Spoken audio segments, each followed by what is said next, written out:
ആദ്യം തന്നെ ഇന്നലെയും ഞാൻ ഒരുപാട് മീഡിയ സുഹൃത്തുക്കൾ വിളിച്ചിരുന്നു, ബൈറ്റ്സ് വിളിച്ചിരുന്നു. എല്ലാവരുടെയും നോ പറഞ്ഞു. കാരണം ബൈറ്റ്സ് തരാത്തത് മറ്റൊന്നുകൊണ്ടല്ല, 2 ദിവസം 48 മണിക്കൂറോളം കളക്ട് ചെയ്ത കുറേ കാര്യങ്ങൾ ഞങ്ങൾക്കും ഉണ്ടായിരുന്നു. അപ്പോൾ അതുകൊണ്ടാണ് സെപ്പറേറ്റ് ബൈറ്റ് ചെയ്തത്. പ്രസ് മീറ്റിലൂടെ ഇത് പറയാം എന്ന് കരുതി സൈലൻ്റ് ആയിരുന്നു.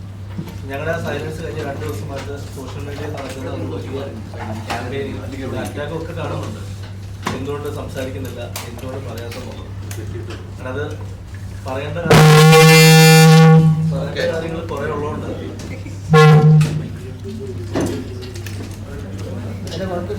അത് അല്ലെങ്കിൽ വിട്ടേരാണ്.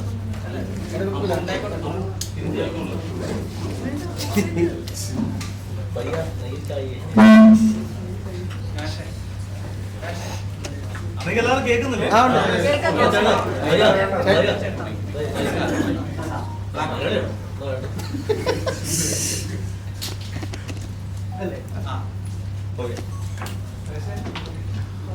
സാർ ഇത്രയും ആർക്കേതോ കിട്ടും.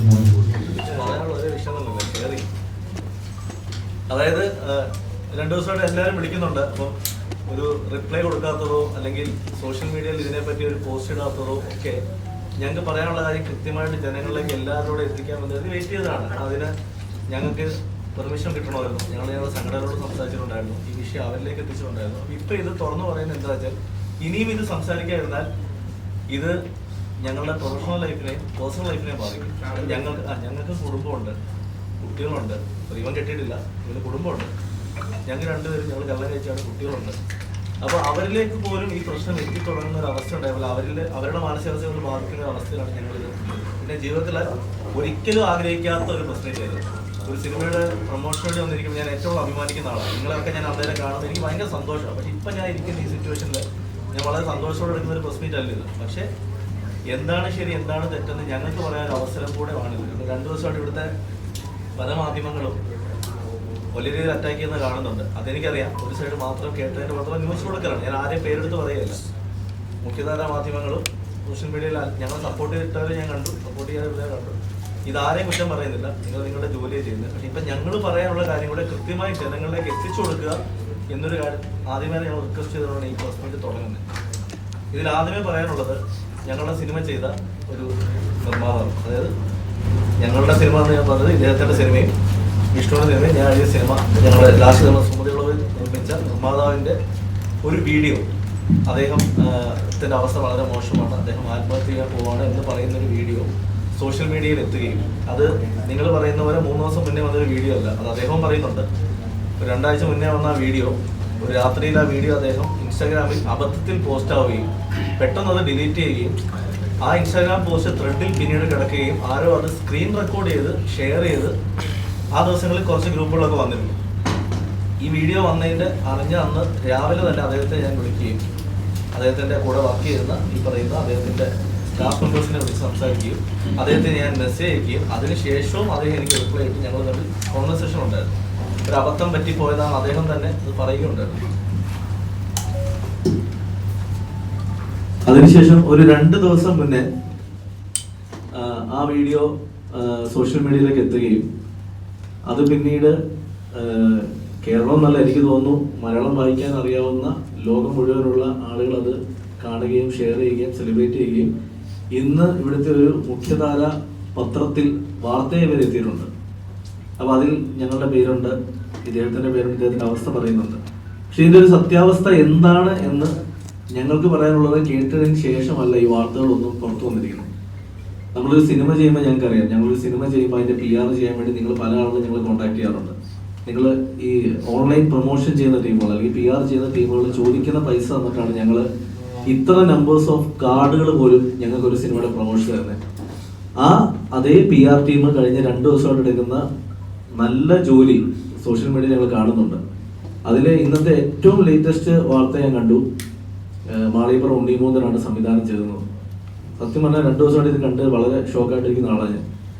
കാരണം ഉണ്ണിമൂന്നൻ്റെ വിജയിച്ച ചിത്രങ്ങളൊക്കെ അദ്ദേഹം സംവിധാനം ചെയ്യുകയും പരാജയപ്പെട്ട ചിത്രങ്ങൾക്കൊക്കെ വേറെ സംവിധാനമാകുന്ന ഒരു ട്രെൻഡ് എന്താണെന്ന് എനിക്കറിയില്ല. അതിനെപ്പറ്റി സംസാരിക്കാം. അതിനു മുന്നേ ഈ വിഷയം, മുരളിച്ചാൻ്റെ വിഷയം, ഈ വീഡിയോ വന്നു, അദ്ദേഹത്തിന് ഈ സിനിമ നഷ്ടമാണെന്ന് പറയുന്നു, അദ്ദേഹം ഒരു കണക്ക് പറയുന്നു, അദ്ദേഹം 22 കോടി രൂപയോളം എന്നൊക്കെ പറയുന്നുണ്ട്. ഇപ്പം ഈ സിനിമ എന്ന് പറയുന്ന വ്യവസായം ഒരു സംവിധായകനോ ഒരു റൈറ്ററോ വിചാരിച്ചാൽ മാത്രം കൂട്ടുന്ന ഒരു ബഡ്ജറ്റ് അല്ല സിനിമാ വ്യവസായം എന്ന് പറഞ്ഞാൽ. അതിൽ പങ്കെടുക്കുന്ന, അതിൽ വർക്കെടുക്കുന്ന ഒരുപാട് പേരുണ്ട്. അതിലൊരു പ്രൊഡക്ഷൻ കൺട്രോളറുണ്ട്, പ്രൊഡ്യൂസർ സൈഡിൽ നിന്നുള്ള ആളുകളുണ്ട്, ഒരു പ്രൊഡ്യൂസറുണ്ട്, ഇതൊക്കെ കൃത്യമായി ഓഡിറ്റ് ചെയ്യുന്നൊരു ഓഡിറ്ററുണ്ട്. അപ്പോൾ ഒരു സിനിമ 22 കോടിയായി എന്ന് അദ്ദേഹത്തിന്റെ അക്കൗണ്ട് വഴി 22 കോടി രൂപ പോയി എന്ന് പറയുമ്പോൾ അത് ഞങ്ങൾ ചെയ്തൊരു സിനിമയ്ക്ക് 22 കോടി ആയെന്ന് പറയുമ്പോൾ അതിന് കൃത്യമായ ബഡ്ജറ്റ് ജനങ്ങളിലേക്ക് എത്തിക്കുക എന്നൊരു ഉത്തരവാദിത്വം ഞങ്ങൾക്കുണ്ട്. ഈ സിനിമ എങ്ങനെ സംഭവിച്ചു എന്നത് പറഞ്ഞു തുടങ്ങിയാൽ മാത്രമേ അതിലേക്ക് എത്താൻ പറ്റത്തുള്ളൂ. മാളികപ്പുറം എന്നൊരു സിനിമ നിങ്ങളൊക്കെ കണ്ടതാണ്. ആ സിനിമ വിജയിച്ച സിനിമയാണ്. ആ സിനിമയ്ക്ക് ശേഷം ഞങ്ങൾ ഒരുമിക്കുന്ന ഒരു സിനിമയുടെ ബിസിനസ് വാല്യൂ കണ്ടിട്ടാണ് ഈ നിർമ്മാതാവ് ഞങ്ങളിലേക്ക് എത്തുന്നത്. അത് എത്തുന്ന രീതിയും ഇദ്ദേഹത്തിന്റെ സിനിമയായ നദികളിൽ സുന്ദരി യമുനയുടെ പ്രിവ്യൂ ഷോ കൊച്ചിയിൽ നടക്കുമ്പോൾ മുരളിച്ചേട്ടൻ ഞങ്ങൾ അത് ഇൻവൈറ്റ് ചെയ്തിരുന്നു. ഞാനും വിഷ്ണു ആ പടം കാണാൻ പോയി. പടം കണ്ട് ഇറങ്ങി വന്ന് ചേട്ടാ പടം നന്നായിട്ടുണ്ട്, ഉറപ്പായിട്ട് ഇത് വർക്കാവും എന്ന് പറയുന്ന സമയത്ത് അദ്ദേഹം പറഞ്ഞു അടുത്ത സിനിമ നമുക്ക് ചെയ്താലോ എന്ന് ചോദിക്കുമ്പോൾ ഞങ്ങൾ രണ്ടൊരു സിനിമ പ്ലാൻ ചെയ്യുന്നുണ്ട്. ഞങ്ങൾ മലയാളം അല്ലാതെ മറ്റൊരു ലാംഗ്വേജിലേക്ക് ട്രൈ ചെയ്യുന്ന സമയമായിരുന്നു.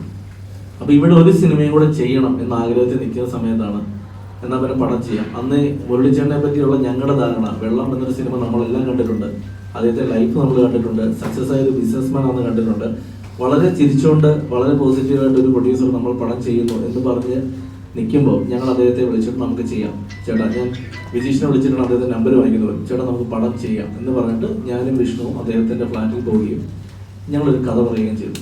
ഞങ്ങൾ പറഞ്ഞ കഥ സുമതിയുള്ളവന്റെ കഥയല്ല, ഞങ്ങൾ പറഞ്ഞത് ജിംഗിൾ ബെൽസ് എന്ന് പറയുന്ന ഒരു സിനിമയുടെ കഥയാണ്. ഒരു 6 കോടി രൂപയോളം ബഡ്ജറ്റിൽ തീരുന്ന ആ മാളികപ്പുറത്തിലെ 2 കുട്ടികളെയും ദേവനന്ദയും ശ്രീപത്തിനെയും പ്ലസ് ഒരു ഹീറോയും കൂടെ വെച്ചിട്ടുള്ള ഒരു കഥയായിരുന്നു അത്. ആ കഥ കേട്ടു അദ്ദേഹം ഇഷ്ടപ്പെട്ട് നെക്സ്റ്റ് ഡേ അദ്ദേഹം എനിക്കും വിഷ്ണുവിനും അഡ്വാൻസ് തന്നു. ഞങ്ങൾക്ക് 2 പേർക്കും 5 ലക്ഷം രൂപ വീതം അഡ്വാൻസ് തന്നു. നമ്മൾ ഈ പടം ചെയ്യുന്നെന്ന് പറയുന്നു. ബാക്കി എല്ലാ ആളുകളെയും നമ്മൾ കോർഡിനേറ്റ് ചെയ്യുന്നു. ഇതിന്റെ സ്ക്രിപ്റ്റ് ലോക്ക് ചെയ്യുന്നു. മൂകാംബികയിൽ പോയി ആ സ്ക്രിപ്റ്റ് പൂജിച്ചതിന്റെ പോസ്റ്റുകളൊക്കെ അദ്ദേഹത്തിന്റെ ഫേസ്ബുക്കിലും എൻ്റെ ഫേസ്ബുക്കിലും വിഷ്ണുവിന്റെ ഫേസ്ബുക്കിലും ഉണ്ട്. അതിനുശേഷം ഞങ്ങൾ തിരിച്ചു വരുന്നു. ആ സമയത്ത് സിനിമയുടെ മൊത്തത്തിലുള്ള സക്സസ് ഫോർമുലാസ് ഒന്ന് മാറി തുടങ്ങിയ സമയമായിരുന്നു. അതൊരു ത്രില്ലർ സിനിമയായിരുന്നു, ഒരു ത്രില്ലർ മോഡലുള്ള സിനിമയായിരുന്നു. അപ്പോൾ അതാണോ ചെയ്യേണ്ടത് എന്നൊരു ഡൗട്ടിന്റെ പുറത്താണ് ഞങ്ങൾ ആ സമയത്ത് അദ്ദേഹത്തിന് ഫണ്ടില്ല. ഇദ്ദേഹം എന്നെയും വിഷ്ണുവിനെയും അന്ന് ആ സിനിമയുടെ പ്രൊഡക്ഷൻ കൺട്രോളറായ സഞ്ജയ് പടിയൂരിനെയും കൊണ്ട് ദുബായിൽ പോവുകയും വിഷ്ണുവിന്റെ അമ്മയടക്കമുള്ള ആളുകൾ കണക്ട് ചെയ്ത് കൊടുത്ത കുറെ ഇൻവെസ്റ്റേഴ്സിനെ ഞങ്ങൾ ഒരുമിച്ച് പോയി കാണുകയും ഇദ്ദേഹത്തിന് വേണ്ടി ഈ സിനിമ ചെയ്യാൻ പൈസ വേണമെന്ന് പറഞ്ഞു. അപ്പോൾ പുള്ളി അന്നൊക്കെ ഞങ്ങളോട് പറയുന്നത് പുള്ളിയുടെ ഒരു ബിസിനസ് ഒരു പേയ്മെന്റ് വരാനുണ്ട്, അത് ഓസ്ട്രേലിയയിൽ നിന്നും US നിന്നും വരാനുള്ള പേയ്മെന്റ് ആണ്, അത് വന്നു കഴിഞ്ഞാൽ എനിക്കിതൊന്നും ആവശ്യമില്ല. വളരെ ജെനുവിനായിട്ട് ഞങ്ങളുടെ കൂടെ നിൽക്കുന്ന ഒരു പ്രൊഡ്യൂസറിനെ സപ്പോർട്ട് ചെയ്യാൻ വേണ്ടി ഞങ്ങൾ തന്നെ ആ പടത്തിന് ഇൻവെസ്റ്റേഴ്സിനെ കാണാനും അദ്ദേഹത്തിന്റെ കെയർ ഓഫിലുള്ള കുറെ ഇൻവെസ്റ്റേഴ്സിനെ അദ്ദേഹം ഞങ്ങളെ കൊണ്ടിരുത്തി ഇവർ മാളികപ്പുറത്തിന്റെ ക്രിയേറ്റീവ് പീപ്പിൾ ആണെന്ന് പറയുകയും അവരെ ഹെൽപ്പ് ചെയ്യാന്നൊക്കെ പറയുമ്പോഴും ആ സിനിമ അല്ല ചെയ്യേണ്ടത് എന്നൊരു തോന്നലിലേക്കാണ് ഞങ്ങൾ നിന്നത്. ആ സമയത്താണ് ഒരു ദിവസം ഈ മുരളിച്ചേട്ടനോട് ഞാനാണ് പറയുന്നത്, മുരളിച്ചേട്ടാ 2019 ഞങ്ങൾ ചെയ്യാവുന്ന സിനിമയുണ്ട് മാളികപ്പുറത്തിന് മുന്നേ, സുമതി വളവ് എന്നൊരു സിനിമ. അതൊരു യഥാർത്ഥ സ്ഥലത്തെ ബേസ് ചെയ്തിട്ടുള്ള ഒരു ഹൊറർ സിനിമയാണ്. 2019 ആ സിനിമ അർജുൻ കേട്ടിരുന്നു. പക്ഷെ ആ 2019 അർജുനെ വെച്ചിട്ട് ആ സിനിമ ചെയ്യാൻ പ്രൊഡ്യൂസേഴ്സ് വന്നില്ല. അന്നൊരു ബിസിനസ് വാല്യൂ ഒന്നും അർജുൻ അത്രയില്ല, അതൊരു വലിയ അത്യാവശ്യം ബഡ്ജറ്റ് ആവുന്ന ഒരു സിനിമയാണെന്ന് പറഞ്ഞപ്പോൾ പുള്ളി പറഞ്ഞു എൻ്റെ കയ്യിൽ ഒരു 3.5-4 കോടികളുണ്ട്, ഇത് വെച്ച് നമുക്ക് സ്റ്റാർട്ട് ചെയ്താൽ. അപ്പൊ ഞാൻ പറഞ്ഞു ചേട്ടാ എന്തായാലും ആ സിനിമ അന്ന് സ്ക്രിപ്റ്റ് ഫൈനലല്ല, ചേട്ടാ എന്തായാലും ആ സിനിമ 10 കോടിക്ക് അടുത്തെങ്കിലും വരും എന്ന് ഞാൻ പറഞ്ഞിരുന്നു. അപ്പൊ പുള്ളി പറഞ്ഞു നമുക്കത് നോക്കാം എന്ന് പറഞ്ഞിട്ട് പുള്ളി കഥ കേൾക്കുന്നു. കഥ കേട്ടപ്പോൾ പുള്ളി എക്സൈറ്റ് ആയിട്ട് നമ്മൾ ഈ പടം ചെയ്യുന്നു എന്ന് പറയുന്നു. അപ്പം ഞങ്ങളും തീരുമാനിച്ചു എന്നാൽ സുമതിയോളവ് ചെയ്യാം എന്ന് പറയുന്നു. ഞങ്ങള് ഈ ഷൂട്ട് തുടങ്ങുന്നതിന്റെ ഒരു 6-7 മാസം മുന്നേ കൊച്ചിയിൽ ഒരു വലിയ ഫംഗ്ഷൻ വെച്ചിരുന്നു, ഒരു ലോഞ്ച്. നിങ്ങൾ അവർക്ക് എല്ലാവരും വന്ന ലോഞ്ച് അത് IMA ഹാളിൽ. ആ ലോഞ്ച് എന്ന് വെച്ചത് പോലും അദ്ദേഹത്തിന് ഇങ്ങനെ ഒരു പ്രൊജക്ട് വരുന്നുണ്ടെന്ന് പബ്ലിക്കിനെ അറിയിക്കണമെന്നും അതുവഴി അദ്ദേഹത്തിന് ഇൻവെസ്റ്റേഴ്സിനെ കിട്ടുമെന്നും പറഞ്ഞിട്ട് തന്നെയാണ് അന്ന് ആ ലോഞ്ച് വെച്ചത്. ആ ലോഞ്ചിൽ പോലും ഞാനും വിഷ്ണുവും അടക്കമുള്ള എല്ലാവരും സംസാരിച്ചിട്ടുണ്ടായിരുന്നു. ഇതൊരു വലിയ ബഡ്ജറ്റിൽ ഒരുങ്ങുന്ന സിനിമയാണ്, അർജുൻ അശോകന്റെ കരിയറിലാണ് ഏറ്റവും ബഡ്ജറ്റിൽ ഒരുങ്ങുന്ന സിനിമയാണ്, ഒരു നമ്പർ ഓഫ് ഡേയ്സ് പോലും അധികമാവുന്ന ഒരു സിനിമയാണെന്ന് പറഞ്ഞതിന് ശേഷം ഒരു 6 മാസത്തോളം ഇതിന്റെ പ്രീ പ്രൊഡക്ഷനും കാര്യങ്ങളും ഒക്കെ മുന്നോട്ട് പോകുന്നു. ഈ സിനിമ തീരുമാനിക്കുന്നു, ഇത് ബാക്കി ആർട്ടിസ്റ്റുകളൊക്കെ തീരുമാനിക്കുന്നു. ആ സമയത്താണ് ഒരു ഷൂട്ടിംഗ് തുടങ്ങാൻ കുറച്ച് ദിവസങ്ങൾ മുന്നേ അദ്ദേഹം പറയുന്നത് എൻ്റെ അക്കൗണ്ടിൽ 25 ലക്ഷം രൂപയെ പൈസ ഉള്ളൂ എന്ന് പറയുന്നു. സത്യം പറഞ്ഞാൽ ഇത്രയും ബഡ്ജറ്റിൽ ഒരുങ്ങുന്ന ഒരു സിനിമയുടെ പ്രൊഡ്യൂസർ പറയുകയാണ് എൻ്റെ അക്കൗണ്ടിൽ 25 ലക്ഷം രൂപയുള്ളൂ. പക്ഷെ പേടിക്കണ്ട, എൻ്റെ പൈസ വരും എന്ന് പറയുമ്പോൾ ഈ സിനിമ നടക്കാതിരുന്നാൽ മാളിപ്പുറം ടീമിൻ്റെ ഒരു സിനിമ ഡ്രോപ്പ് ആവുന്ന അല്ലെങ്കിൽ ഡിലേ ആവുന്ന ഒരു അവസ്ഥ വരല്ലേ എന്ന് ഉറപ്പിച്ചിട്ട് അതിനു മുന്നേ വേറൊരാൾ പറയാണ്ട് ഇദ്ദേഹമായിട്ട് പടം ചെയ്യാൻ തീരുമാനിച്ചപ്പോൾ ഇദ്ദേഹത്തിനായിട്ട് ബാധിച്ച ഒരുപാട് പേര് വിളിച്ചിട്ട് ഇദ്ദേഹത്തിനോട് പടം ചെയ്യില്ലെന്ന് ഞങ്ങളോട് പറഞ്ഞു. അപ്പോൾ പോലും കുഴപ്പമില്ല, മുള്ളിച്ചേട്ടനോട് പടം ചെയ്യാം. കാരണം അദ്ദേഹം അത്ര ഡീസൻ്റ് ആയിട്ടാണ് ഞങ്ങൾക്ക് ബിഹേവ് ചെയ്തിട്ടുള്ളത്. എല്ലാ കാര്യങ്ങളും നമ്മുടെ ഒരു മൂത്ത ചേട്ടനെ പോലെ, നമ്മുടെ ഒരു ഫാമിലി മെമ്പറെ പോലെ തന്നെയാണ് അദ്ദേഹം നിന്നിട്ടുള്ളത്. അദ്ദേഹത്തിൻ്റെ ഫാമിലിയായിട്ടും നല്ല ബന്ധമായി, ഞങ്ങളുടെ ഫാമിലിയായിട്ട് അദ്ദേഹത്തിന് നല്ല ബന്ധം, അങ്ങോട്ടും ഇങ്ങോട്ടും ഒക്കെ വരുന്ന ആളായിരുന്നു. അപ്പോൾ ഈ ഇതിന് പൈസ ഇല്ല എന്ന് പറയുമ്പോൾ എൻ്റെ ഒരു സുഹൃത്ത് ചെന്നൈയിലുണ്ട്, മനോജ് എന്ന് പറഞ്ഞിട്ട്. അപ്പോൾ അദ്ദേഹം അത്യാവശ്യം സിനിമയായിട്ടും ഒക്കെ നല്ല ബന്ധമുള്ള ആളാണ്. അപ്പോൾ മനോജ് ചേട്ടനോട് സംസാരിച്ചു. മനോജ് ചേട്ടനാണ് ചെന്നൈയിലെ ഒരു വലിയ പ്രൊഡക്ഷനിൽ ഈ പ്രോജക്റ്റ് നമുക്ക് സംസാരിക്കാം, അവരെ കൂടെ കോർപ്പറേഷനിൽ കൊണ്ടുവന്നാൽ ഈ സിനിമ കുറച്ചും കൂടി ഈസി ആയിട്ട് നടക്കും എന്ന് പറയുമ്പോൾ മുരളിച്ചേട്ടൻ അതിന് ഓക്കെ പറയുകയും ഞാനും വിഷ്ണുവും മുരളിച്ചേട്ടനും ചെന്നൈയിൽ പോവുകയും ആ ടീമിനെ കാണുകയും അവർ ഈ സിനിമ ഞങ്ങൾ കോർപ്പറേഷൻ ചെയ്യാൻ തയ്യാറാണെന്ന് പറയുകയും അന്ന് പറഞ്ഞ ബഡ്ജറ്റിന്റെ പകുതി പൈസ അവർ ഇൻവെസ്റ്റ് ചെയ്യാൻ തയ്യാറായി. 6 കോടി രൂപയാണ് അന്ന് അവർ ഇൻവെസ്റ്റ് ചെയ്യാൻ തയ്യാറാവുന്നത്. അപ്പം അവരോട് ആ സമയത്തും അദ്ദേഹം പറഞ്ഞൊരു വാചകമുണ്ട്, എനിക്ക് ഈ 6 കോടി രൂപയും വേണ്ടി വരില്ല, എൻ്റെ പൈസ വരും എന്ന് പറയുമ്പോൾ അവർ അത്രയും ഓക്കെയാണ്. അവർ മാളിയപ്പുറം ടീമിനോളം ഇതിന്റെ കച്ചവടം ഇത്രയാവും എന്ന് പറഞ്ഞ് അവർ ഓക്കെയാണ്. അങ്ങനെ ഞങ്ങൾ തിരിച്ച് കൊച്ചിയിലെത്തുമ്പോൾ ഇദ്ദേഹം വിളിച്ച് പറയുകയാണ്, പെട്ടെന്ന് വിളിച്ചിട്ട് അവരോട് 2 കോടി രൂപ ആദ്യം ഇടാൻ പറയുമെന്ന് വെച്ചു. ഈ നിങ്ങൾ എത്ര പേർക്ക് ഈ കോർപ്പറേഷന്റെ ഡീലർ എത്ര പേർക്ക് അറിയുമെന്ന് എനിക്കറിയില്ല. നമ്മളൊരു പ്രൊഡ്യൂസർ എന്ന് പറയുകയാണെങ്കിൽ നിങ്ങൾ എൻ്റെ പടത്തിന് കോ പ്രൊഡ്യൂസർ ആവണം എന്ന് പറയുമ്പോൾ ആ കോ പ്രൊഡ്യൂസ് ചെയ്യാമെന്ന കമ്പനിക്ക് മിനിമം ഇദ്ദേഹത്തിൻ്റെ കുറച്ച് പൈസ ഉണ്ടാവും എന്നൊരു തോന്നലുണ്ട്. അപ്പോൾ അവരോട് ഞങ്ങൾ വിളിച്ചിട്ട് 2 കോടി ആദ്യം ഇടാൻ പറ്റുമ്പോൾ അവർ ആദ്യം നോ പറഞ്ഞു. പിന്നീട് ഇതേ മനോജ് ചേട്ടനും ഇവർ സംസാരിച്ചിട്ട് അവരതിന് വില്ലിങ് ആവുകയും 2 കോടി രൂപ അവർ തരികയും ദുബായിലുള്ള പ്ലോട്ട് പിക്ചേഴ്സ് എന്ന് പറയുന്ന ഓവർസീസ് കമ്പനിയായിട്ട് സംസാരിച്ചിട്ട് വിഷ്ണു സുഹൃത്ത് വഴിയാണ് സംസാരിക്കുന്നത്. 2 കോടി ആദ്യം അവർ ഞങ്ങളോട് 2 കോടിക്ക് ഞങ്ങൾ ഈ പടം എടുക്കാമെന്ന് പറയുകയും 1 കോടി രൂപ ഷൂട്ടിന് മുന്നേ അഡ്വാൻസ് ആയിട്ട് അദ്ദേഹത്തിന്റെ അക്കൗണ്ടിലേക്ക് അയക്കുകയും ചെയ്തു. ഈ പറഞ്ഞ തിങ് സ്റ്റുഡിയോസിന്റെ 2 കോടിയും വന്നിരിക്കുന്നത് അദ്ദേഹത്തിന്റെ അക്കൗണ്ടിലേക്കാണ്. ഈ പറഞ്ഞ പ്ലോട്ട് പിക്ചേഴ്സിന്റെ 1 കോടി രൂപ വന്നതും ആ അക്കൗണ്ടിലേക്കാണ്. മാളിയപ്പുറത്തെ പാട്ടുകളൊക്കെ ഹിറ്റായിരുന്നു. അതുകൊണ്ട് തന്നെ മ്യൂസിക് കമ്പനിയോട് സംസാരിച്ച്, പാട്ടുകളൊന്നും അപ്പോൾ കംപ്ലീറ്റ് ആയിട്ടില്ല, പക്ഷേ ആ മ്യൂസിക് കമ്പനിയോട് സംസാരിച്ച് 60 ലക്ഷം രൂപയോളം ഈ പടത്തിന്റെ മ്യൂസിക് റൈറ്റ്സ് ഒക്കെ പറഞ്ഞിട്ട് ഈ പടത്തിന് ഞങ്ങളതിന് ഹെൽപ്പ് ചെയ്യണം എന്ന് പറഞ്ഞ് 50 ലക്ഷം രൂപ മ്യൂസിക് റൈറ്റ്സിൽ നിന്ന് ഷൂട്ടിന് മുന്നേ ഞങ്ങൾ വാങ്ങിച്ചു കൊടുക്കുകയുണ്ടായി. ആ സിനിമയുടെ പൂജ പാലക്കാട് നടന്നപ്പോൾ നിങ്ങൾ പല മീഡിയാസും വന്നിട്ടുണ്ട്. അതിന്റെ വീഡിയോസ് ഇപ്പോഴും സോഷ്യൽ മീഡിയയിലൊക്കെ ഉണ്ട്. ആ വീഡിയോയിലും അതിൽ അന്ന് ഇട്ട പോസ്റ്ററിലും നോക്കിയാൽ അറിയാം, ഞാൻ ഈ പറയുന്ന തമിഴ് പ്രൊഡക്ഷൻ കമ്പനിയുടെ ഇൻ അസോസിയേഷനിലാണ് ആ പോസ്റ്റേഴ്സ്. അവിടെ 2 പ്രൊഡക്ഷൻ കമ്പനിയുണ്ട്, 2 പ്രൊഡ്യൂസേഴ്സ് ഉണ്ട്. മുരളിച്ചേട്ടൻ മാത്രമല്ല, രണ്ടാമത്തെ ഒരു പ്രൊഡക്ഷൻ കമ്പനിയുണ്ട്. അന്ന് ആ വേദിയിൽ ഞങ്ങൾ സംസാരിച്ചപ്പോൾ മീഡിയക്കാരുടെ മുന്നിൽ ഞാൻ പറഞ്ഞ വീഡിയോ ഇന്നും സോഷ്യൽ മീഡിയയിലുണ്ട്.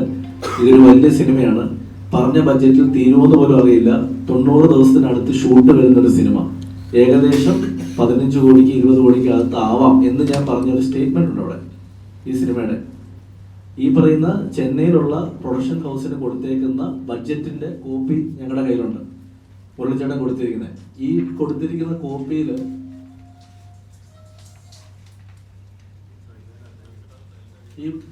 കോപ്പിയിൽ ഈ സിനിമയുടെ ബഡ്ജറ്റാണ് ഈ കൊടുത്തിരിക്കുന്നത്.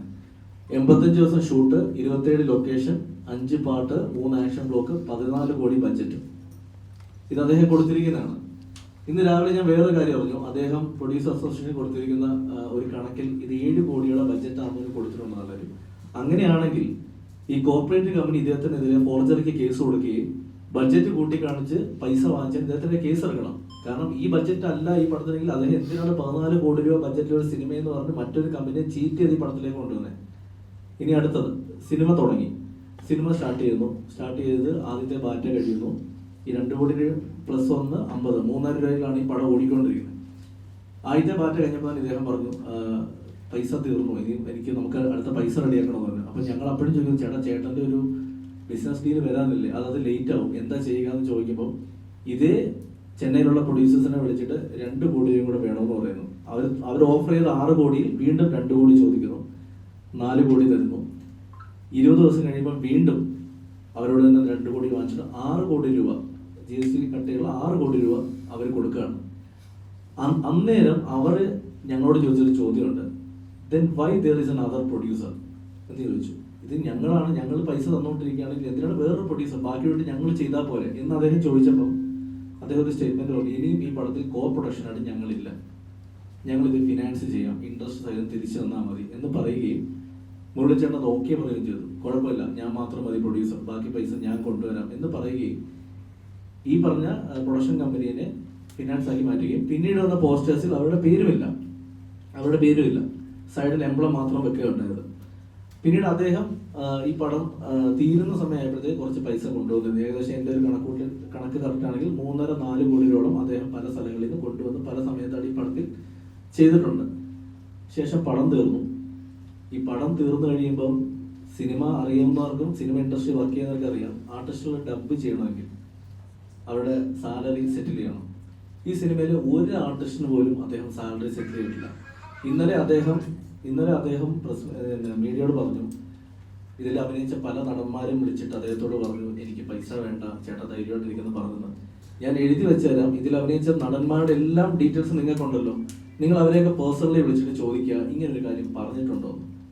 ഈ സിനിമയ്ക്ക് ഡബിങ് നടക്കാൻ വേണ്ടി ഈ പറയുന്ന എല്ലാ ആർട്ടിസ്റ്റുകളെയും വിളിച്ച് പേഴ്സണലി റിക്വസ്റ്റ് ചെയ്താൽ ഈ സിനിമ തീർത്ത് കൊടുത്താൽ മാത്രമേ കച്ചവടമാകത്തുള്ളൂ, ഒന്ന് സഹായിക്കും, ബഡ്ജറ്റ് നമുക്ക് വിചാരിച്ചങ്ങളിൽ കുറച്ചുകൂടെ മാറിയിട്ടുണ്ടല്ലോ, ഒന്ന് ഹെൽപ്പ് ചെയ്യാന്ന് പറഞ്ഞിട്ട് ഇതിൽ ഓരോ ആർട്ടിസ്റ്റുകളെയും പേഴ്സണലി വിളിച്ച് ഞാനും വിഷ്ണു സംസാരിച്ചാണ് ഡബ് ചെയ്യുന്നത്.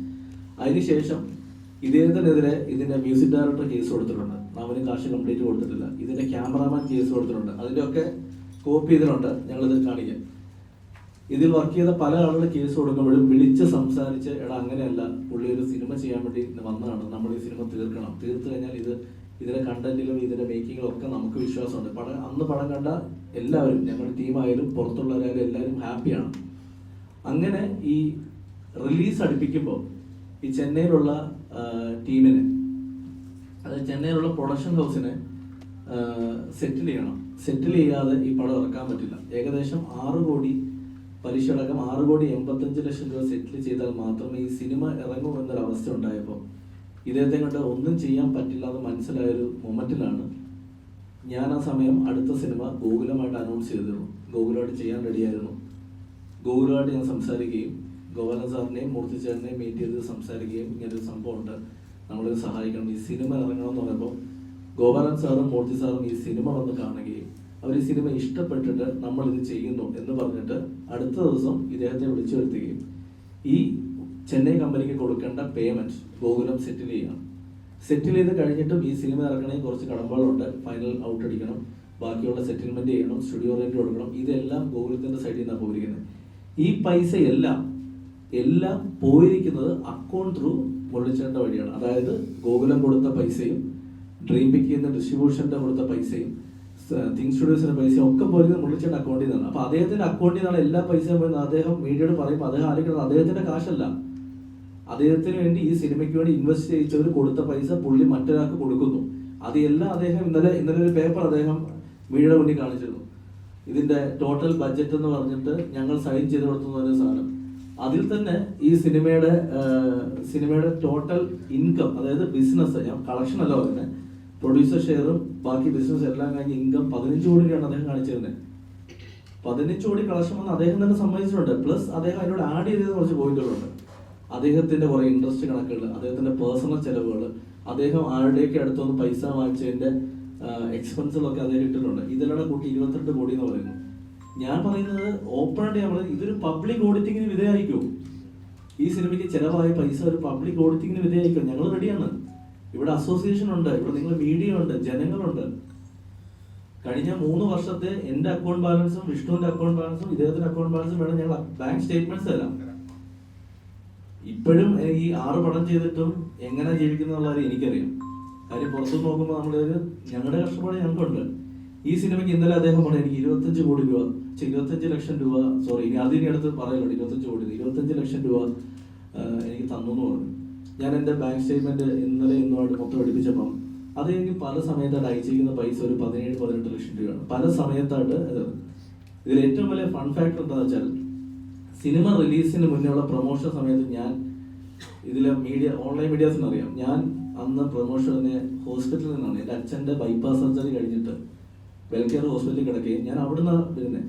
ഈ അച്ഛൻ്റെ സർജറിക്ക് 3 ദിവസം മുന്നേ 3-4 ദിവസം മുന്നേ ഇദ്ദേഹം എന്നെ വിളിച്ചിട്ട് ഞാൻ ദുബായിലാണ്, നമ്മൾ പടം ഇറങ്ങാൻ പോകാൻ, നമ്മൾ രക്ഷപ്പെടുന്നു, നമ്മൾ അടിപൊളിയാവും, ധൈര്യമായിട്ടിരിക്കുന്ന പറഞ്ഞ ഞാൻ ദുബായിൽ പെട്ടിരിക്കുക, എനിക്ക് നാളെ നാട്ടിൽ വേണം, നാളെ ഒരു സെറ്റിൽമെന്റ് കിട്ടും, എനിക്ക് ഇവിടെ ഒരു സെറ്റിൽമെന്റ് ഒരു 3 ലക്ഷം രൂപ വേണമെന്ന് പറയുന്നു.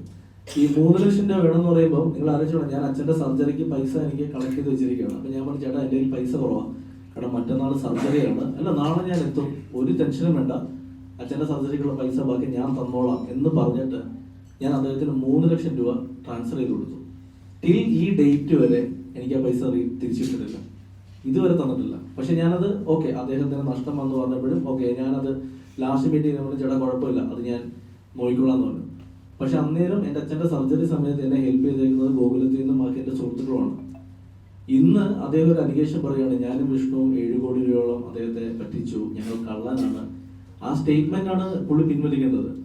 എന്താണ് പറ്റിച്ചതെന്ന് ഇന്നലെ ഏതോ ഒരു, എനിക്ക് തോന്നുന്നു മീഡിയ വണ്ണാന്ന് തോന്നുന്നു, മീഡിയ വണ്ണോ അത് ബിഗ് ടി വി ആണെന്ന് ആരെ ചോദിച്ചപ്പോൾ അദ്ദേഹത്തോട് എടുത്തു ചോദിച്ചു, അഭിലാഷ് പിള്ള എന്താണ് പറ്റിച്ചെന്ന് ചോദിച്ചപ്പോൾ അദ്ദേഹം പറഞ്ഞു, പറ്റിച്ചെന്ന് വെച്ചാൽ സിനിമ കഴിഞ്ഞ് എന്നെ വിളിക്കുമായിരുന്നു, കുറച്ചുള്ള കഴിയുമ്പോൾ അദ്ദേഹത്തിന്റെ പടത്തിന് വേറെ പടത്തിന് പോയെന്ന്. ഞാൻ പിന്നെ പുള്ളിയുടെ വീട്ടിൽ പോയിരിക്കണോ, എനിക്ക് അടുത്ത പടം ചെയ്യണ്ടേ, എനിക്ക് എൻ്റെ കനവ് നോക്കണ്ടേ. ഇനിയും അടുത്ത കാര്യം, സുമതി വളവ് എന്നൊരു സിനിമ ഓക്കെ, ലാഭമോ നഷ്ടമോ അവിടെ നിൽക്കട്ടെ, നഷ്ടമാണെന്ന് വെച്ചു. നഷ്ടമാണെങ്കിൽ മലയാള സിനിമയിലെ ആദ്യത്തെ നഷ്ടം വന്ന സിനിമയാണോ സുമതി വളവ്? ഇദ്ദേഹത്തിന് ആത്മഹത്യ ചെയ്യാൻ വന്നൊരു വീഡിയോ കണ്ടു, ഓക്കെ, അതിൽ എനിക്കും വിഷമമുണ്ട്, ഞാൻ അദ്ദേഹത്തെ ആ കാര്യത്തിന് വിളിച്ച ആളുമാണ്. ഇത് ആദ്യത്തെ വീഡിയോ ആണെന്നാണോ നിങ്ങളുടെ വിചാരം? ഇതുപോലത്തെ വീഡിയോസ് വേറെ ഉണ്ട്. ഒരു വീഡിയോ മാത്രമേ പുറത്തു വന്നിട്ടുള്ളൂ, വീഡിയോ മാത്രമല്ല, ലൈവായിട്ട് അത് കണ്ട ആളുണ്ട് ഇവിടെ, അദ്ദേഹം പറയും, സംസാരിക്കും. ഇത് മുരളിച്ചേട്ടനെ വ്യക്തിഹത്യ ചെയ്യാനായിട്ടോ അല്ലെങ്കിൽ മുരളിച്ചേട്ടനെ മോശമാക്കാനോ വേണ്ടിയല്ല, അദ്ദേഹത്തിന്റെ ഇപ്പോഴത്തെ അവസ്ഥ മോശമാവാം, എനിക്കറിയില്ല, അദ്ദേഹം തന്നെ പറയും മോശമാണ്. പക്ഷെ കയ്യിൽ 5 പൈസ എടുക്കാനില്ലാത്ത ഒരു പ്രൊഡ്യൂസർ 2 ആഴ്ച മുന്നേ ചെന്നൈയിൽ പോയി അദ്ദേഹത്തിന്റെ ഒരു സിനിമയുടെ റീമേക്ക് ചെയ്യാൻ നായകൻ അഡ്വാൻസ് കൊടുത്തിട്ടുണ്ട്. വെള്ളം തമിഴിലേക്ക് റീമേക്ക് ചെയ്യാൻ അദ്ദേഹം അഡ്വാൻസ് കൊടുത്തിട്ടുണ്ട്. ആത്മഹത്യ നിൽക്കുന്ന പുള്ളിക്ക് ആ പൈസ എടുത്ത് വെച്ചിട്ട് ജീവിച്ചൂടെ കുറച്ചാളത്തേക്ക്? എന്തിനാണ് ചെയ്തത്? ആ അഡ്വാൻസ് വാങ്ങിച്ച നായകൻ അദ്ദേഹത്തിന്റെ സുഹൃത്തുക്കൂടെയാണ്. അദ്ദേഹം എന്നെ ഒന്ന് ഞങ്ങൾ മീറ്റ് ചെയ്തു, എന്നോട് സംസാരിച്ചപ്പോൾ ഞാൻ പറഞ്ഞത് ആ പടം ചെയ്യും, കാരണം സുമതിയോളം അദ്ദേഹത്തിന് നഷ്ടമാണെന്നൊക്കെ അദ്ദേഹം പറയുന്നുണ്ട്. എന്തെങ്കിലും ചെയ്ത് ആ പടം തമിഴിൽ വർക്കാവും, ഉറപ്പായിട്ടും ആ സിനിമ തമിഴിൽ വർക്കാവുന്ന സിനിമയാണ്. ആ സിനിമ ചെയ്ത് ഒന്ന് സെറ്റ് ആകുമ്പോൾ എൻ്റെ അടുത്ത് അദ്ദേഹം പറഞ്ഞു ബാക്കി പൈസ ആയിട്ടില്ലെന്ന് തോന്നുന്നു പറഞ്ഞു. ഞാൻ മുരളിച്ചേട്ടനെ വിളിക്കുകയാണ്, വിളിച്ചിട്ട് പറഞ്ഞു മുരളിച്ചേട്ടാ നിങ്ങൾ ധൈര്യമായിട്ടിരിക്കുക, ചെന്നൈക്ക് വാ, ഈ പടത്തിന് എത്ര രൂപ ചിലവെന്ന് വെച്ചാൽ അത് നമുക്ക് റെഡിയാക്കാം, ഈ പടം നിങ്ങൾ ചെയ്യും, ഞാൻ കൂടെ നിൽക്കാമെന്ന് പറഞ്ഞു. അതിനുശേഷം ഈ വീഡിയോ വരുന്നതിന്റെ ഒരു 3 ദിവസം മുന്നേ ഇദ്ദേഹത്തിനെ ഞാൻ വിളിക്കുകയും ഇദ്ദേഹത്തിന്റെ കൂടെ ജോലി ചെയ്യുന്ന ഒരാളുണ്ട്, ഇതെല്ലാം കോർഡിനേറ്റ് ചെയ്യുന്ന അവരാണ്. സുമതി വളവ് 2 ചെയ്യാൻ വേണ്ടി അന്ന് തൊട്ട് ചോദിക്കുകയാണ്. ഓക്കെ, സുമതി 2 ഞാൻ പറഞ്ഞു ചേട്ടാ അതിന് നമുക്ക് ചെയ്യാം, ചേട്ടൻ ധൈര്യമായിട്ടിരിക്കും, നമുക്ക് ഫണ്ട് ചെയ്യാം. സുമതി വളവ് 2 ഒരു കച്ചവട വാല്യൂ ഉണ്ട്. അത് ചെന്നൈയിലൊരു പ്രൊഡക്ഷൻ കമ്പനി എൻ്റെ അടുത്ത് ചോദിക്കുകയും അതിന്റെ IP അടക്കം വാങ്ങിക്കാൻ തയ്യാറാവുന്ന പറഞ്ഞപ്പോൾ ഞാൻ ഇദ്ദേഹത്തെ വിളിച്ചോണ്ട് ചേട്ടാ ധൈര്യമായിട്ടിരിക്കുക, ചേട്ടനെ കൂടി ഇന്നായിക്കോട്ടെ ഈ പടം ചെയ്യാം, ചേട്ടന് ഒരു പ്രോഫിറ്റ് ഷെയർ കിട്ടും എന്ന് പറയുമ്പോൾ അദ്ദേഹം ചെയ്യാൻ തയ്യാറായിരുന്നു. പക്ഷെ ഒറ്റ രാത്രിയോട് ഇത് മാറി മാറുന്നത് എന്ത് അത്ഭുതത്തിന്റെ പുറത്താന്നുള്ള കാര്യം ഇതിന് പിന്നീട് ഇതിന്റെ സെക്കൻഡ് സ്റ്റേജ് ഞാൻ സംസാരിക്കാം. അത് ഇവിടുന്ന് വന്നുള്ള ഇതാണെന്നുള്ളത് ഞാൻ പറയാം. അപ്പം ഇദ്ദേഹം കുറച്ച് മുന്നേ പറഞ്ഞ വിഷ്ണുവിന് സംവിധാന അലിഗേഷൻസ് ആണ്. വിഷ്ണുവിന് സംവിധാനം അറിയില്ല, അത് പുള്ളി പിന്നീട് അറിയുന്നു. വിഷ്ണുവിന്റെ മാളികപ്പുറം സംവിധാനം ചെയ്ത ഉണ്ണിയാന്ന് പറയുന്നു. ഞാൻ ചോദിക്കുന്നത്, സംവിധാനം അറിയാത്തൊരു സംവിധായകനാണെന്ന് അറിഞ്ഞിട്ടും അദ്ദേഹം എന്തിനാണ് സുമതി വളവ് 2 ചെയ്യാൻ തയ്യാറായത്? അദ്ദേഹം അനൗൺസ് ചെയ്തിട്ടുണ്ട്. അദ്ദേഹം അതിനുശേഷം വിഷ്ണുവിനെ കണ്ടിട്ടില്ല, വിഷ്ണു വിളിച്ചിട്ടില്ല എന്ന് പറയുന്നു. അദ്ദേഹത്തിന് അതിനുശേഷം എത്രയോ തവണ ഹയാത്ത് ഞങ്ങൾ കണ്ടിട്ടുണ്ട്. ഇത്രയും പൈസ ഇല്ലാത്ത ഒരാള് ഹയാത്തിനെ താമസിക്കും, അദ്ദേഹത്തിന്റെ ലൈഫ് സ്റ്റൈൽ വേറെയാണ്. നിങ്ങൾക്ക് അദ്ദേഹത്തെ ഒരു വ്യക്തിപരമായ എത്ര ആളാണ് ഇപ്പൊ എനിക്കറിയാം. വെള്ളം സിനിമ നഷ്ടം വന്ന സിനിമയാണ്. അതിന്റെ യഥാർത്ഥ പ്രൊഡ്യൂസേഴ്സ് ജീവിച്ചിരിപ്പുണ്ട്. അവര് വേണമെങ്കിൽ പ്രസ് മീറ്റിന്, ഇനി അടുത്ത പ്രസ് മീറ്റിന് വേണമെങ്കിൽ അവര് വരാന്ന് പറയുന്നുണ്ട്. നദികളിൽ സുന്ദരി യമുന ആരാണ് പ്രൊഡ്യൂസർ? അതിന്റെ പ്രൊഡ്യൂസേഴ്സ് ജീവിച്ചിരിപ്പുണ്ട്. ഇപ്പൊ ഞാൻ പറയുന്നു ഈ സുമതി വളവിന്റെ പ്രൊഡ്യൂസർ പുള്ളി മാത്രമാണെന്ന് ഒരിക്കലും ഞാൻ പറയും പുള്ളി മാത്രമല്ല. നദികളിൽ സുമതി വളവിന്റെ പ്രൊഡക്ഷൻ പേര് നോക്കിയാൽ മതി, പ്രൊഡക്ഷൻ പേരിൽ വേറെ പേരുണ്ട്. അദ്ദേഹത്തിന് 7 കോടി നഷ്ടം വന്ന് പറയുന്നു. ഓക്കെ, 7 കോടി നഷ്ടം വന്ന് അദ്ദേഹം തെളിയിക്കട്ടെ. ഇത് വായം കൊണ്ട് പറയലല്ല. ഇവിടെ ഒരു അസോസിയേഷൻ ഉണ്ട്, ഇവിടെ ഒരു ഓഡിറ്റിംഗ് ചെയ്യാൻ ആളുകളുണ്ട്. ആ സിനിമയുടെ ചെലവുകൾ ചെയ്യട്ടെ, പറയട്ടെ. പിന്നെ ഒരു സിനിമയുടെ കണക്ക് പറയേണ്ട മറ്റൊരാളുടെ പ്രൊഡക്ഷൻ കണ്ടോളാണ്. ഇനി പ്രസ് മീറ്റിൽ അദ്ദേഹം ഇല്ല, അദ്ദേഹം വരുമെന്ന് പറയുന്നത് ലാസ്റ്റ് മൊമെന്റ് അദ്ദേഹം വന്നിട്ടില്ല. ഇനി ഈ സിനിമ സംഭവിച്ചതിന്റെ മറ്റൊരു കാര്യം, ഈ സിനിമ ചെയ്യാൻ തീരുമാനിച്ചപ്പോൾ ഞങ്ങളുടെ തന്നെ സുഹൃത്തായ മറ്റൊരു കൺട്രോളറുണ്ട്, നിങ്ങൾക്കറിയാം, സുനിൽ സിംഗ് എന്ന് പറയുന്ന പ്രൊഡക്ഷൻ കൺട്രോളർ. അദ്ദേഹത്തെ വെച്ച് ഞങ്ങൾ ഈ പടത്തിന്റെ ബഡ്ജറ്റ് ഇടിച്ചിരുന്നു. ഇപ്പോഴും അദ്ദേഹം അയച്ച ബഡ്ജറ്റ് ഞങ്ങളിലുണ്ട്. അന്ന് അദ്ദേഹം അയച്ച ബഡ്ജറ്റ് 13 കോടി രൂപയായിരുന്നു ഈ പടത്തിന്റെ ബഡ്ജറ്റ്. ആ 13 കോടി കണ്ടിട്ട് ഇദ്ദേഹം പറഞ്ഞു ഇല്ല പുള്ളി ശരിയല്ല, അതായത് പുള്ളിയെ മാറ്റണമെന്നിട്ട് ഞങ്ങൾ അറിയാതെ പുള്ളി മറ്റൊരു കൺട്രോളറെ കൊണ്ടുവന്ന് ബഡ്ജറ്റ് ഇട്ടു. അപ്പോൾ അവർ 11 കോടിക്ക് തീർത്ത് തരാൻ പറ്റുള്ളൂ. അന്നും ഞാൻ ആ കൺട്രോളർ പറഞ്ഞു നിങ്ങൾ വർക്ക് കിട്ടാൻ വേണ്ടി വെറുതെ പറയരുത്, നാളെ ഈ സിനിമ എങ്ങാണ് ബഡ്ജറ്റ് കയറിയാൽ ഇത് പ്രശ്നമാവും എന്ന് പറയുമ്പോൾ ഇല്ല ഉറപ്പായിട്ട് നമുക്ക് തീർക്കാന്ന് പറഞ്ഞു. അന്ന് ഞങ്ങൾ പ്ലാൻ ചെയ്യുന്ന ആർട്ടിസ്റ്റുകളിൽ നിന്ന് പിന്നീട് ആർട്ടിസ്റ്റുകളെ മാറുന്നു. ഇദ്ദേഹത്തിന്റെ താല്പര്യപ്രകാരം മറ്റ് 1-2 ആർട്ടിസ്റ്റുകളെ ഞങ്ങൾ മാറ്റിയപ്പോൾ പോലും ബഡ്ജറ്റ് മാറ്റം വന്നു. കുറച്ചും കൂടെ വലിയ ആർട്ടിസ്റ്റ് വേണം ആ കഥാപാത്രത്തിൽ എന്ന് പറയുകയും അങ്ങനെ ആർട്ടിസ്റ്റ് വരുമ്പോൾ അതും ബഡ്ജറ്റ് മാറി. ഇങ്ങനൊരു കൂട്ടായ്മ ചെയ്തൊരു സിനിമ അദ്ദേഹം പറയുന്നതിൽ അദ്ദേഹത്തിന് നഷ്ടം വന്നാൽ അത് നികത്താൻ വേറെ എന്താ അടുത്ത വഴി എന്നുള്ളത് പുള്ളി സംസാരിക്കുക വേണ്ടത്. അല്ലാതെ ഒരു ആത്മഹത്യ വീഡിയോ ഇടുന്നു. ആ ആത്മഹത്യ വീഡിയോ വന്ന രാത്രിയിൽ ആ വീഡിയോ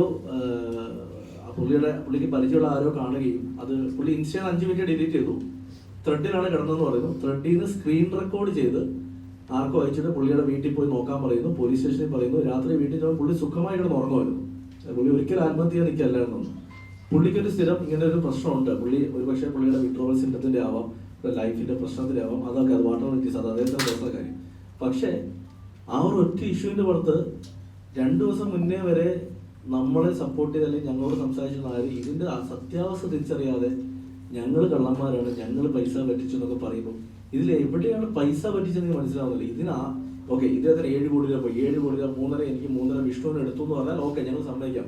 അദ്ദേഹം തന്നെ പറയുന്നു ഞങ്ങൾ പൈസ ഞങ്ങൾക്ക് തന്നതല്ല. പുള്ളി ഇന്നലെ പറയും എനിക്ക് 25 ലക്ഷം തന്നു. വിഷ്ണു എത്ര കൊടുത്ത് ഇതുവരെ പറഞ്ഞിട്ടില്ല, എത്ര കിട്ടിയെന്ന് വിഷ്ണുവോട് പുള്ളി ഇതുവരെ പറഞ്ഞിട്ടില്ല. അപ്പൊ ഞങ്ങൾ ഇതിന് മാളികപ്പുറം കഴിഞ്ഞിട്ട് ഞങ്ങൾ വെച്ചൊരു പണം ചെയ്യുമ്പോൾ അത് റിസ്ക് എടുക്കാനല്ലേ ഒരു പ്രൊഡ്യൂസർ വരുന്നത്. ഇത് ഞാൻ പറയും, ഇത് ഞാനോ വിഷ്ണു മാത്രമല്ല, ഇവിടുത്തെ എത്രയോ റൈറ്റേഴ്സിനും എത്രയോ ഡയറക്ടേഴ്സിനും അവർക്ക് ഈ സിനിമയുടെ പ്രതിഫലം ഇപ്പോഴും കിട്ടാറുണ്ട്. ഈ സിനിമ ലാഭമായാൽ ഇതൊന്നും ഞങ്ങൾക്കല്ലല്ലോ. ഈ സിനിമ പുള്ളി ആദ്യം തൊട്ടേ ചോദിക്കുന്ന ചോദ്യമുണ്ട്. അതായത് മാളികപ്പുറം 100 കോടിയല്ലേ, അപ്പം ഈ പടം 100 കോടി കിട്ടില്ലേ എന്ന് പറയുമ്പോൾ സ്വാഭാവികമായിട്ട് ഞങ്ങൾ എന്താ പറയുന്നത്, ചേട്ടാ പടം ഓടും വിജയിക്കും, നമ്മുടെ കോൺഫിഡൻസാണ് പറയുന്നത്. പുള്ളി അതാണ് ഹൈലൈറ്റ് ചെയ്തത്. പുള്ളിയുടെ വിഷമം പുള്ളിക്ക് ഈ പടത്തിന് 100 കോടി വന്നില്ല എന്നുള്ളതാണ്. 100 കോടി എല്ലാ പടവും 100 കോടി അടിക്കാനുള്ള കഴിവുണ്ടായിരുന്നെങ്കിൽ ഇവിടെ എല്ലാ സിനിമ അടിക്കില്ലേ. 3-ാം ദിവസം ഞങ്ങളും വിടത്തില്ലേ 100 കോടി കളക്ഷൻ കിട്ടിയെന്ന് പറഞ്ഞിട്ട് ഞങ്ങളും വിടത്തില്ല എല്ലാ പടത്തിനും. അങ്ങനെ എല്ലാ സിനിമയ്ക്കും സംഭവിക്കില്ല. ഒരു വർഷം മലയാളത്തിൽ തന്നെ എത്ര സിനിമകൾ വിജയിക്കുന്നുണ്ട്. ഇവിടുത്തെ പ്രൊഡ്യൂസർ അസോസിയേഷൻ ഈ കണക്കുകൾ കൃത്യമായി പുറത്തു വിട്ടപ്പോൾ അതിനെ പേടിച്ച് കുറെ പേര് എതിർത്തു. ഞാൻ പറയുന്നത് അത് കറക്റ്റ് കാര്യമായിരുന്നു. പടത്തിന്റെ കണക്ക് പുറത്തു വിടേണ്ടതാണ്. കാരണം അങ്ങനെ വരുമ്പോൾ ഇതുപോലത്തെ പ്രശ്നങ്ങൾ ഉണ്ടാവില്ല. ഇത് ഒരു സിനിമ വിജയിക്കുന്നു, അതിന്റെ സംവിധായകനെ എഴുത്തുകാരനെയും അതിന്റെ ടെക്നീഷ്യനെയും ആർട്ടിസ്റ്റിനെയും വിളിച്ചു വരുത്തി ഒരു പ്രൊജക്ട് സെറ്റ് ചെയ്യുന്നു, ഇതിന്റെ പേരിൽ കാശ് എടുക്കുന്നു. നാളെ ഈ പൈസ തിരിച്ചു കൊടുക്കാനില്ലാതാകുമ്പോൾ ഉണ്ടാവുന്ന ഒരു മാനസികാവസ്ഥയിൽ വർക്ക് ചെയ്തവരൊക്കെ മോശം പറയുക. ഞങ്ങൾ ഇതേ ഇൻഡസ്ട്രി ഇനിയും വർക്ക് ചെയ്യേണ്ടവരാണ്. ഇനിയും സിനിമകൾ ചെയ്യാൻ വേണ്ടി വേറെ ഉള്ള ജോലി കളഞ്ഞിട്ടാണ് ഇവിടേക്ക് വരുന്നത്. അങ്ങനെ ഒരു അവസ്ഥയിൽ കഴിഞ്ഞ 2 ദിവസമായിട്ട് അനുഭവിക്കുന്ന ഒരു മാനസികാവസ്ഥയുണ്ട്. എനിക്ക് ഏറ്റവും വലിയ ഇതെന്ന് വെച്ചാൽ ഒരുപക്ഷെ ഇവർ 2 പേരെക്കാട്ടിലും കൂടുതൽ സോഷ്യൽ മീഡിയയിൽ കുറച്ചുകൂടെ ആക്റ്റീവായി ഞാൻ നിൽക്കുന്നതുകൊണ്ടാവാം എനിക്കുള്ള ചീത്തവിളി ഇത്തിരി കൂടുതലാണ്. ഞാനത് പ്രിന്റ് എടുത്തിട്ടുണ്ട്, നിങ്ങളുടെ മുന്നിൽ തന്നെ ഞാൻ കാണിക്കാം. അതില് PR എന്താന്നുള്ള കൃത്യമായിട്ട് മനസ്സിലായത് ഇന്നലെയാണ്. ഞാനത് കൃത്യമായിട്ട് ആ പേരടക്കം ഞാൻ ഇവിടെ പറയാം. അതിന് പല കാരണം കാണും. ഞാൻ മുന്നേ സിനിമയുടെ ഒരു പൊളിറ്റിക്കൽ സട്ടയർ കാണും. ആ പൊളിറ്റിക്കൽ അന്നോട്ട് എനിക്കറിയാം, അന്നോട്ട് എന്ത് പോസ്റ്റ് ഇട്ടാലും താഴെ വരുന്ന കമന്റുകൾ എനിക്കറിയാം. പക്ഷെ അതൊക്കെ ഒരു പരിധി ഉണ്ടായിരുന്നു. പക്ഷെ ഇത് ഒരു 1 സൈഡ് സ്റ്റോറി മാത്രം കേട്ടിട്ട് നമ്മളെ ആ രീതിയിൽ അറ്റാക്ക് ചെയ്യുക, നമ്മുടെ ഫോട്ടോസ് യൂസ് ചെയ്ത് ഇവിടുത്തെ മുഖ്യധാര മാധ്യമങ്ങളടക്കം ന്യൂസ് കൊടുക്കുക, ഇത് തെറ്റാണെന്ന് തെളിഞ്ഞു കഴിയുമ്പോൾ ഇതിനെതിരെ ഡീഫോമേഷൻ ഫയൽ ചെയ്താൽ ഞങ്ങൾക്ക് നഷ്ടപ്പെട്ട ഈ ഒരു ആളുകളുടെ മുന്നിലുള്ള ട്രസ്റ്റ് തിരിച്ചു തരും. ഇതിപ്പോ എന്റെ മാളികപ്പുറത്തിന്റെ സുമൃതകളുടെ അവസ്ഥ റൈറ്റർ എന്ന രീതി ഞാൻ പറഞ്ഞാണ് ഈ സിനിമയെ സംഭവിച്ചത് ഇതാണ്. മുരളിച്ചേട്ടൻ ഞങ്ങൾ അന്നും പറയുന്നുണ്ട്, മുരളിച്ചേട്ടാ നിങ്ങൾ ഇത് കണക്ക് നമുക്ക് എല്ലാവർക്കും കൂടി ഇരിക്കാം. അദ്ദേഹം കണക്ക് നോക്കാൻ വന്നാലും അദ്ദേഹത്തിന് ഈ ചില സമയത്ത് പെട്ടെന്ന് ഈ വെട്ടുവാദം പിടിച്ച ഒരു സ്വഭാവമുണ്ട്. അത് പക്ഷേ ഈ വെള്ളം സിനിമയുടെ കഥ കണ്ടാൽ നിങ്ങൾക്ക് അറിയാം. പക്ഷെ അതിന് വിട്രോൾ സിൻറ്റത്തിന്റെ ആവാം, പെട്ടെന്ന് വയലന്റ് ആവും. നമ്മൾ പറയുന്നത് കേൾക്കാൻ നിൽക്കുന്നില്ല, വയലന്റ് ആവും. ഞാൻ എത്ര തവണ കണ്ടു അദ്ദേഹത്തിന്റെ കൂടെയുള്ളതിന് പോലും പേടിച്ചു പോകുന്നത്. അപ്പൊ അങ്ങനെ ഒരു അവസ്ഥയിൽ ഇയാളോട് നമ്മൾ കണക്കി വയ്ക്കാതിരിക്കുമ്പോഴത്തേക്ക് പുള്ളി പെട്ടെന്ന് നമ്മുടെ ചാടിത്തുള്ളി ഇറങ്ങിപ്പോകും. അത് തെളിയിക്കണമെന്നുണ്ടെങ്കിൽ ഇവിടുത്തെ പുള്ളി മീറ്റിങ്ങിന് വന്ന അവിടെ സ്ഥലങ്ങളിലെ CCTV ക്യാമറാസ് നോക്കിയാൽ മതി. പുള്ളി ചാടിത്തുള്ളി ഇറങ്ങി പോകുന്നതും വണ്ടിയെ പോയി ബോണറ്റിൽ അടിക്കുന്നതും ഒക്കെ വീഡിയോസ് ഉണ്ട്. ഇദ്ദേഹത്തിന്റെ ഒരു ബേസിക് പ്രശ്നം, ആദ്യത്തെ സിനിമ ചെയ്യുന്നു, നഷ്ടം വരുന്നു, രണ്ടാമത്തെ സിനിമ ചെയ്യുന്നു, നഷ്ടം വരുന്നു, മൂന്നാമത്തെ സിനിമ ചെയ്യുന്നു, നഷ്ടം വരുന്നു. ഞാൻ മനസ്സിലാക്കുന്നത് 2 സിനിമയിൽ നഷ്ടം വന്ന ഒരാൾക്ക് 3-ാം സിനിമ കുറച്ച് വിജിലന്റ് ആവില്ലേ? മിനിമം കോമൺ സെൻസിൽ ഒരു കഥ തിരഞ്ഞെടുത്ത് ഈ പടം ഓടും, ഇത്ര ബഡ്ജറ്റ് എന്ന് പറഞ്ഞ് പുള്ളി ചെയ്യില്ലേ? കൃത്യമായ ഓഡിറ്റിംഗ് പോലും തരാതെ, കൃത്യമായ ബഡ്ജറ്റ് പോലും തരാതെ ഒരു വീഡിയോ ഇട്ട് പറയുകയാണ് ഞങ്ങൾ പറ്റിച്ചു, ഞങ്ങൾ കള്ളന്മാരാണ്, അത് ഏറ്റെടുക്കാൻ കുറെ മീഡിയാസ്. ഇദ്ദേഹത്തിന്റെ ബാക്കി കാര്യം, അതായത് കഴിഞ്ഞ 2 ദിവസമായിട്ട് നടക്കുന്ന PR-നെ പറ്റിയുള്ള സംസാരം ഞാൻ സംസാരിക്കാം. കൃത്യമായ ആ കാര്യം ഞാൻ പറയാം. വിഷ്ണുവിന് സംവിധാനം അറിയില്ല എന്ന് പറഞ്ഞാൽ, പക്ഷെ സംവിധാനം അറിയാത്ത വിഷ്ണു ചെയ്ത ആദ്യത്തെ പടം പ്രൊഡ്യൂസറിന്റെ കണക്ക് പ്രകാരം, അതായത് അതിന്റെ one of the producer Venu Kunnappally എന്ന് പറയുന്ന പ്രൊഡ്യൂസറിന്റെ കണക്ക് പ്രകാരം അദ്ദേഹം പറഞ്ഞ ഇന്റർവ്യൂവിൽ 75 കോടി രൂപയാണ് ആ പടത്തിന് കിട്ടിയെന്ന് പറയുന്നത്. അപ്പോൾ 75 കോടി കിട്ടിയ സംവിധാനം അറിയാത്ത സംവിധാനം ചെയ്ത പടവും സുമതി വളവിന്റെ അദ്ദേഹം മുരളി കുന്നപ്പുറത്ത് ഇന്നലെ കാണിച്ചതിൽ 15 കോടി രൂപയോളം പ്രോഫിറ്റ് വന്നപ്പോൾ, means profit in the sense business ആണ് സിനിമ, തിയേറ്റർ കളക്ഷന്റെ പ്രൊഡ്യൂസർ ഷെയറും എല്ലാം ചേർത്ത് 30 കോടിക്ക് അടുത്തോളം ഗ്രോസ് വന്നൊരു സിനിമയുടെ സംവിധായകനാണ് വിഷ്ണു. അപ്പോൾ അദ്ദേഹത്തിന് 2 പടം ചെയ്തിട്ട് അദ്ദേഹത്തിന് സംവിധാനം അറിയില്ല. പിന്നെ അദ്ദേഹം കഴിഞ്ഞ 1 മാസമായിട്ട് കടന്നു പോയിക്കൊണ്ടിരിക്കുന്ന മറ്റൊരു പ്രശ്നം ഇതേ സിനിമയെ സംബന്ധിച്ചുള്ളത്. അപ്പോൾ അദ്ദേഹം ഇവിടെ പറയും, അദ്ദേഹം സംസാരിക്കും. അതിനുശേഷം നിങ്ങളോട് കൃത്യമായി ഈ സിനിമയ്ക്കല്ല കഴിഞ്ഞ 2 ദിവസമായിട്ട് ഇപ്പോൾ നടക്കുന്ന PR എന്തിന്റെ പേരിലാണെന്നും ഇതിന് പിന്നിലായിരുന്നു കൃത്യമായിട്ട് ഞാൻ സംസാരിക്കും.